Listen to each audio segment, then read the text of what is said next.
The whole trip was like a dream come true, you know, seeing everything we've seen and the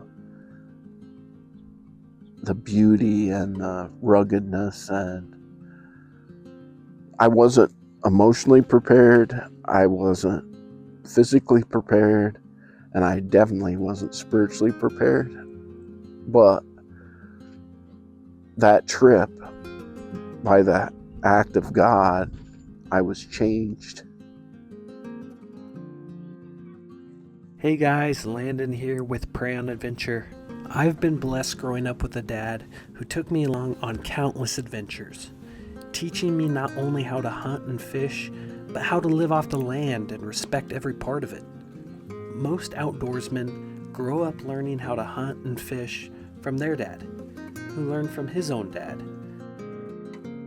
It's a tradition passed down through generations, shaped by the thrill of the catch, the patience of the hunt, and the respect for the land.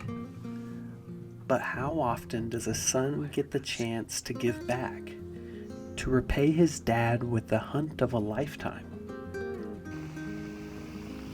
This film is about just that, a once-in-a-lifetime moose hunt deep in the heart of Alaska, one that I was able to share with my dad. This is his story, one filled with rugged landscapes, unforgettable memories, and traditions handed down to the next generation. Every moose hunt demands meticulous planning and preparation, but embarking on an 800-mile journey along a remote Alaskan river in pursuit of a once-in-a-lifetime Alaskan bull moose requires an extraordinary level of detail and commitment. Practice like you perform. Nothing could have prepared us for the relentless setbacks that marked the beginning of our journey, or the unforgettable adventure that lay ahead. This hunt was special because it was my dad's first Alaskan moose hunt with a tag in his pocket. Well, talk about crunch time. I had some leakage in my lower unit, so I brought it in to get the seals replaced, and it turns out my last duck hunt of last season, I hit a rock pretty good, and it bent the propeller shaft, so I had to order a new propeller shaft, and then it's not going to get here in time for us to leave, so I had to order Yamaha lower unit here. So we're going to throw this on. We'll be good to go for tomorrow. You know, I busted my head open the day before we left, and I tore all my muscles in my shoulder loading the motor for the little boat. And it was like, for me, it was the last straw of, man, you know, it's like somebody's trying to keep us from going on this trip.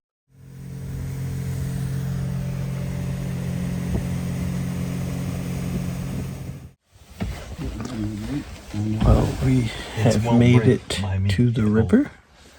Right. And long trip down here. But we are finally about to hit the sack our first night. I'm up here in the hammock, and we got about another 100 miles, and we will be at our hunting area. Wish us luck. It's been an adventure so far.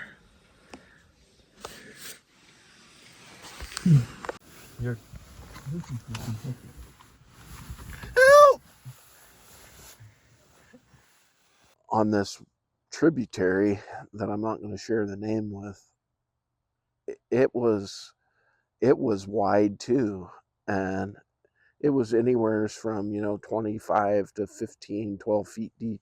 Its water was like chocolate milk. It was just a totally different color water. It was really hard to find a place to camp because the banks were steep and thick, but we found this one point that had just enough room to put a tent, and the boys slept in the boat, and I slept up there. And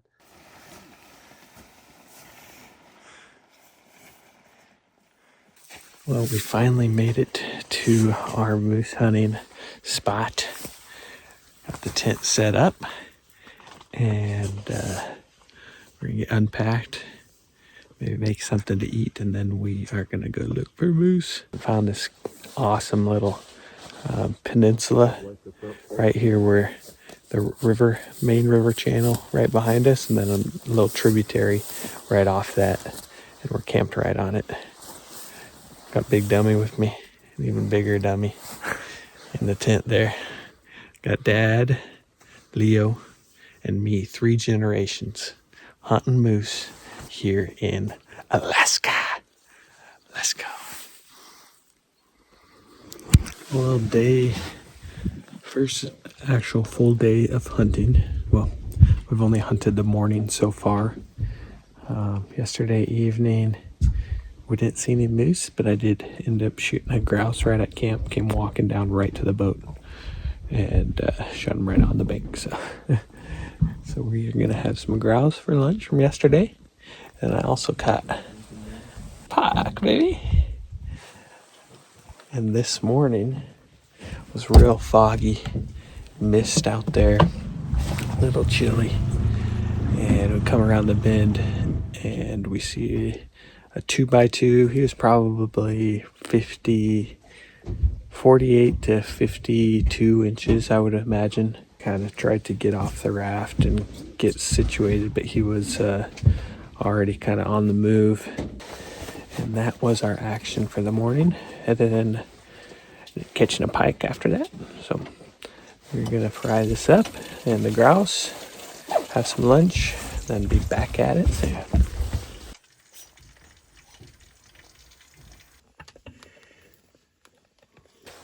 That was my piece.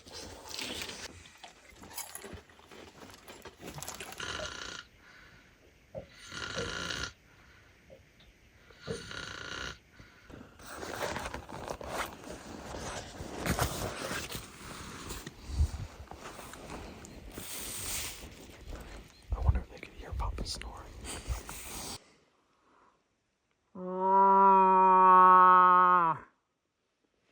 This is the secret Leo Calcal. Works for any place for a bull. Here, Bushy.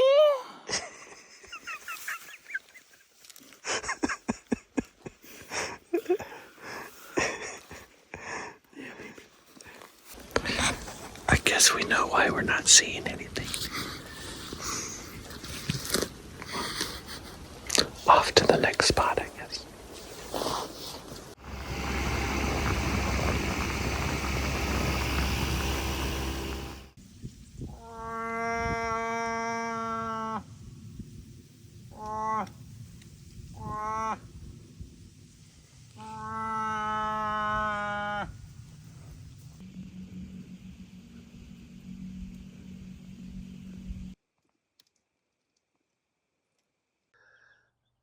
It was amazing, you know, northern pike and beavers and alders and willows, and the landscape was awe-inspiring, and how thankfully it hadn't been ruined by men. Both my parents had passed away, and my brothers and sisters, um, we had drew names to pick different things inside the house that we wanted. I picked my dad's 7 mag and a few other knickknacks. I got my dad's cast iron frying pan that he cooks fried potatoes in, and a couple of the house knickknacks. And then on the 10th of December of that year, an arsonist burned our house down, and the cast iron pan and my dad's 7 mag are all that survived the fire from my folks. I wanted a way that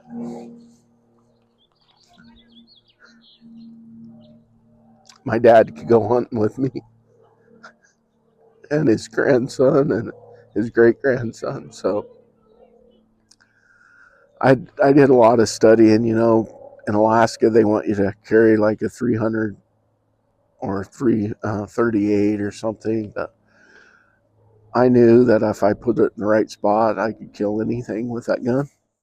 We had went down and visited Lennon's friend Austin, and he told us to move our camp. But on the way back up to our camp, which was 15 miles up a tributary, I told him, son, we've been seeing moose every day and hearing moose every day. And so I don't think it's wise to just pack up and move our camp. And I said, let's give it one more shot, And so when I jumped out of the boat, I was really thirsty, and I could hear Landon and Leo heading off in the boat until they were completely out of earshot from me. I was by myself. I took my pack off and got me water, and I was down on my knees just drinking water before I started calling. And I didn't even call, and the moose, I could hear the cow, make her sound, and then the bull make his sound. And so I just took off back, which was probably 200 yards, but in that swampy terrain, it isn't really fast. You can't really travel very fast, and I'm a big dude, so I can't travel very fast anyways. And so when I got to the edge of the creek, evidently there was two bull moose, because I could hear one going out ahead of me. The other bull moose, I could hear him. He was off kind of to my left toward the north a little bit, and he started raking a tree.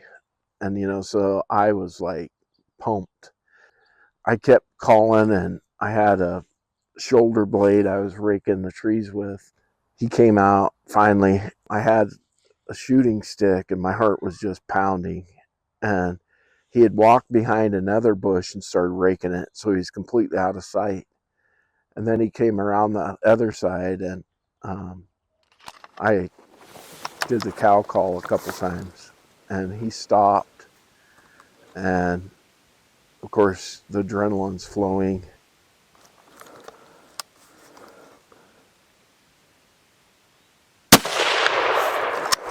I shot, and I was shooting a 7 mag, my dad's 7 mag, kills on one end and maims on the other. And so it was really hard because the recoil, I lost sight of him.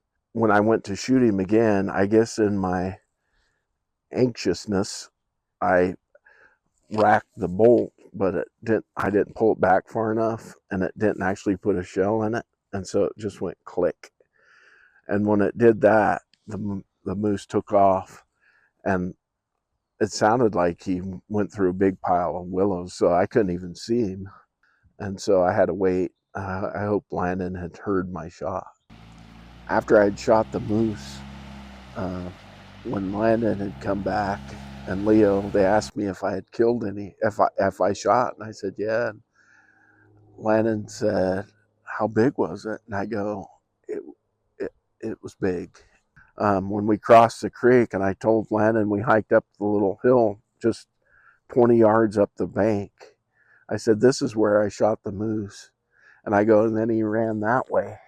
And when I went like that, there the moose was. Landon walked up there, and he goes, "Oh man, Dad, you shot a monster." And his Browtines, are that wide and, that long. And it was just, I was in awe of just the majesty of the whole thing. And so at that moment, I just felt laid on my heart to give that gun to my grandson. So right there on the bank of the Yukon, on the tributary of the Yukon, I gave the gun to him. I always liked to pray before we went out, and so we would pray that God would just bless us,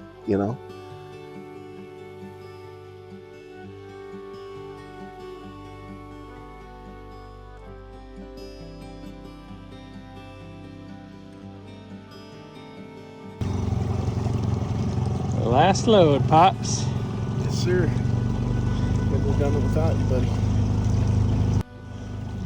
We oftentimes, we think that a blessing is killing something, but I think the blessing really comes from appreciating what God made.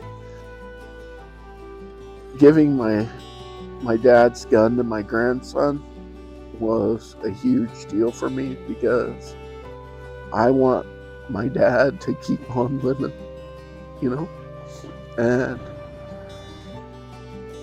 just the camaraderie we had together, you know, talking about memories. I can't pinpoint anything other than the whole experience was life-changing. But I don't think it would have been if I didn't let God change me, right? And she is kind of grinning. And I hollered in her ear. I said, "Grandma, your apron's on fire." And she run her hand down on her apron. She said, "Don't you tell anybody."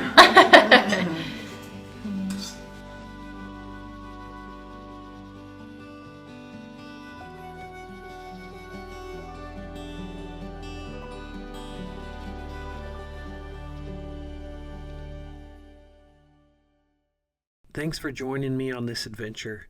If you enjoyed it, don't forget to like and subscribe and hit the bell to stay updated on our new content. I've got plenty more coming your way. More hunts, more fishing trips, and true Alaskan wilderness stories. I'll catch up with you on the next one. Until then, keep exploring, keep hunting, and stay wild.